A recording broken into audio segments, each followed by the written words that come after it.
25 people executed by firing squad, 18 in the last 7 years. 100% of all executions in the last 7 years. Another 230 people awaiting their execution, all on drug charges. As we all know, this pandemic has forced a change on all of us and all of what we do. Originally, my Greenstone would have included my findings from a class that would have been taught with my research as the basis of the class. Due to the pandemic, I wasn't able to teach the class this year, but I will be teaching it next year. Also, please note that I am in no way advocating the use or trade in illicit drugs. At the beginning of the year, I had no idea what I was going to do for my Greenstone. I started to think about topics I have been interested in, like gun control and reef protection. And then I remembered a class I took in grade 10. It was called Drugs, Justice, and Harm Reduction. The information from that class really stuck with me, and as I've grown up in Indonesia, it wasn't uncommon for me to hear news stories related to drugs.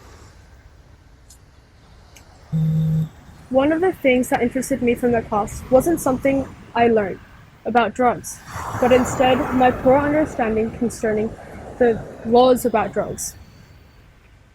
During one assignment, we had to choose a country to study its laws relating to drugs. I've never really been interested in looking into the laws because I've been told them my whole life, which is that you either go to jail for a very long time or you get the death sentence. And although I knew the laws and I was sure of that, I still chose Indonesia. I was surprised with the information that came to me.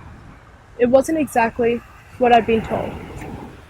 And I felt as though what I knew about Indonesia relating to drugs was somewhat misinformed. Broadly, what I believed was correct. However, I found it much more complex than I'd expected. I wasn't the only one who thought we knew the laws here. I had the same thoughts as most other kids living in Bali and other parts of Indonesia.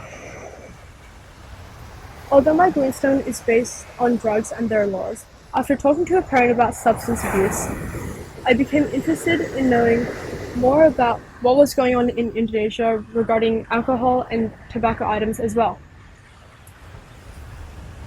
I wanted to know why it was so easy for anyone to buy alcohol or cigarettes from a supermarket or local warung, but drugs, and specifically drugs that were starting to be used medically in other countries, could send you to jail.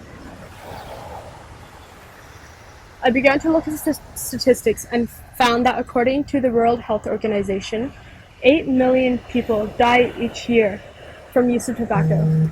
3 million more as a result of the harmful use of alcohol, and illicit drugs were responsible for just over 750,000 deaths. I was shocked to find these figures and see what little action was being done, not only in Indonesia, but around the world. It seemed like talk about drugs was being highlighted so much that something we see every day we've become desensitized to. Kids smoking on the streets, young adults drinking in warungs. But the only thing we heard was how bad illicit drugs are. So why hasn't Indonesia done anything about it? There's no one answer, but like most things I've found, in other countries as well, it likely came down to money. There are a lot of people, especially young people. If you say there's a death penalty in Indonesia, they still say, yeah, but there's lots of other people doing it, so I can do it too. But they have no idea the cost of the Russian roulette they're going to start playing. Passage from the book Snowing in Bali. As this is a really controversial topic, I wanted to do a bit of my own research, instead of grabbing information from unfamiliar sites online. So I decided to go to the infamous Sheridan prison, also known as Hotel K, and interview a few inmates there that were incarcerated for drug-related cases. It was very time-consuming gaining permission to conduct the interviews. First, we required a letter from Greenstone explaining what I wanted to do and why. I then visited the Denpasar Government Regional Office, or Kanwil, with this letter to seek permission to conduct these interviews. After waiting and being granted permission, we received a permission letter from Kanwil to take with us to the prison to allow me to perform the interviews. It turned out we had to do this twice because the male and female inmates were separated into 2 different prisons in 2015. I had also planned to hold other interviews with different parties, but again, due to the circumstances, I was unable to. I interviewed both dealers and users, asking them questions about drug education in schools, their stories, and of course, the narcotic laws. I spoke to both Westerners and locals. When I asked about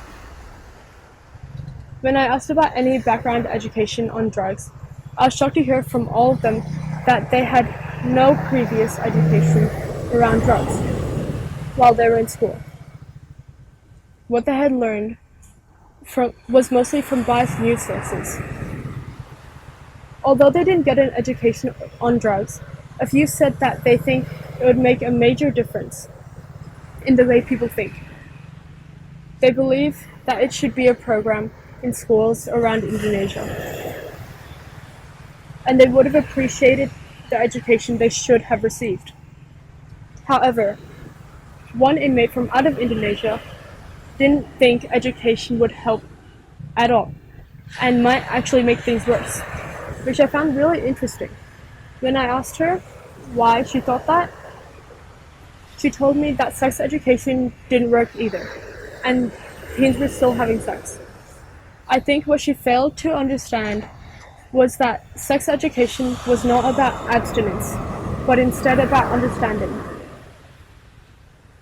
While doing my research, I also noted that a majority of the US drug education programs use abstinence as their goal.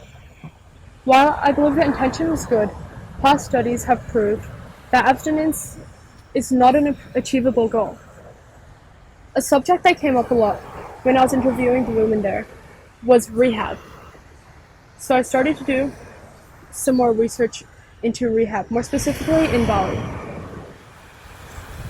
I found that even if drug users wanted to stop what they're doing, it would be extremely difficult to do so in Bali, as there are no rehabilitation centers targeted towards lower-class citizens.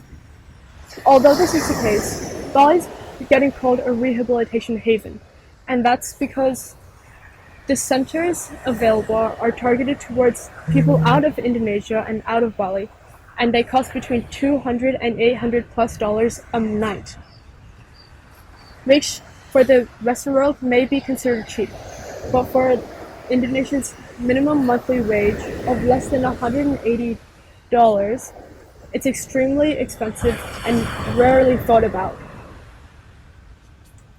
During another one of my interviews with a former Bali 9 member, he brought up an interesting point I hadn't really thought about, and that was about how drugs were perceived in pop culture and repeated by young men and women who had never seen, used, or touched the drugs they were going on about. When I started to think about what he'd said, I could see people all around me romanticizing drugs from songs they'd heard that they'd never seen before. I felt like looking deeper into this pop culture reference was important, as it was something my classmates and I could relate to. And seeing as rap has been the most popular genre of music in the past few years, I was interested in seeing how drug references in rap started and where it is now. In a study done by Denise Hurd, an associate professor at the University of California, Berkeley. She found that from the most popular rap songs between 1979 and 1984, only 4 songs, or 11%, contained drug references. Later, in 2005, that number jumped to 77%. What interested me most about this was that the study was conducted only a few years after the war on drugs had begun. And the 4 songs that sung about drugs in the 70s and 80s were highlighting the bad parts of drug use. Now, 4 decades into the war on drugs, the use of the term drugs in music has become a prominent topic, but in a different light. And this made me think of how the war on drugs has been successful or unsuccessful. I've heard a lot about the war on drugs in America, but I didn't really understand what I was being told because I hadn't really looked into it. So I decided to look into it because I've been told multiple times that it was a major influence for Indonesia's harsh narcotic laws. The war on drugs started in 1971, with its motive being to stop illegal drug use and distribution around America by increasing prison sentences for drug users and dealers. It's been questioned on its success rate, and the American support for the war on drugs has decreased in recent decades. Between 2009 and 2013, around 40 states took action to soften their drug laws, reducing penalties and shortening the mandatory minimum sentences. Some Americans and policymakers feel the campaign has been a failure and believe it's led to a racial divide. During an interview in 1994 with President Nixon's domestic policy chief, John Ehrlichman, he was quoted saying, "We knew we couldn't make it illegal to be either against the war or blacks. But by getting the public to associate hippies with marijuana and the blacks with heroin, and then criminalizing them both heavily, we could disrupt those communities. We could arrest their leaders, raid their homes, break up their meetings, and vilify them night after night on the evening news. Did we know we were lying about the drugs? Of course we did." You may be wondering if the Indonesian narcotic laws were influenced by the war on drugs in America. By the information I found, I'd definitely say it did influence it. However, it did not cause Indonesia to create their laws. Actually, the Indonesian narcotic laws were introduced during the Dutch colonization and put into place in the early 20th century. The U.S. war on drugs influenced what's been going on in Indonesia for the past few decades, but it's failing, and the decriminalization of marijuana in some states may have influenced Indonesia as well. Jokowi became president in 2014. He vowed to his people that he would be stricter on the drug laws. However, in recent years, he's been publicly open to a death penalty review. But he wants the public support.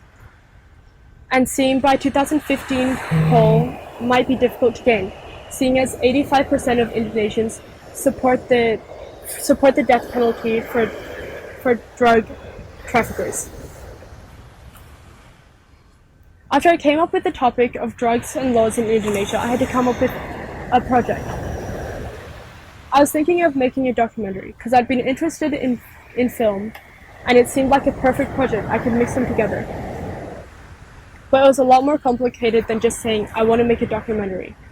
And another factor was that the topic of the drug laws in Indonesia is always changing. I went back to the beginning and remembered what inspired me: a class. I decided that I was going to teach a class on everything I'd learned throughout this process and teach students what they needed to know so they weren't misinformed like I was. I'd like to see the class I'm currently designing conducted each school year, once the research and the class details are complete and approved. My goal is to explain the reality of drugs and the laws that regulate them. Specifically, I'll be focusing in Indonesia. Drug education in schools is key to understanding what is going on in the world. Why some countries have put major restrictions on them, and others have decided to decriminalize them. Before we choose to take a stance on either side, we have to look at both. Once again, I'm not advocating the use of drugs. I'm advocating for the drug education in Indonesia or whatever country you may be in. Before I go, I'd like to say thank you to my teachers who have helped me along this way, people I've interviewed along, and especially my family. Thank you.